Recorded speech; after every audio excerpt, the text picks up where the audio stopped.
یہ وہ راستہ ہے جس سے میں اپنے والدہ کے ساتھ سفر کرتی تھی اپنے ننیال کا۔ اب راستے تو وہی ہے مگر میری امی نہیں رہی، اللہ ان کی مغفرت فرمائے۔ ہم گئے تھے ہمارے ننیال ایک چھوٹے سے فنکشن اٹینڈ کرنے کے لیے، تو ننیال جا کر پھر سے امی کی یاد تازہ ہوئی۔ امی کے لوگوں سے مل کر بہت خوشی ہوئی۔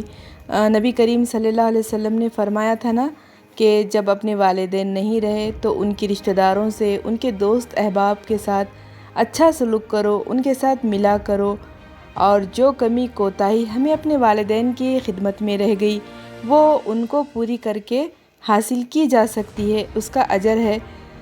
تو الحمدللہ ہمارا سفر بہت اچھا رہا۔ تو سفر کے دوران ذکر و تسبیح، اذکار، درود شریف پڑھا کریں اور دعائیں کرتے رہیں کہ یہ سفر کی دعائیں ضرور ضرور قبول ہوتی ہیں، کیونکہ مومن کو اگر کانٹا بھی چبھ گیا تو اس کا اجر ہے، اس سے گناہیں معاف ہوتی ہے نا۔ تو سفر میں تو پریشانیاں ہوتی ہے، گھر کی آرامی بالکل نہیں آتی سفر میں، اسی لیے ہمارے نبی پاک نے فرمایا تھا کہ مسافر کی دعا قبول ہوتی ہے۔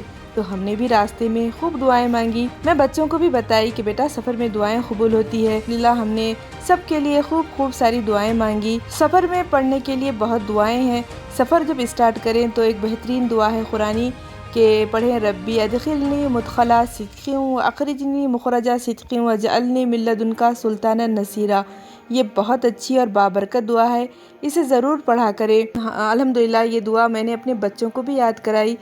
تو اس طرح ہم خیر و عافیت سے ہمارے ننیال پہنچے، وہاں پر سب سے ملاقات ہوئی اور ہم خیر و عافیت سے واپس آ گئے۔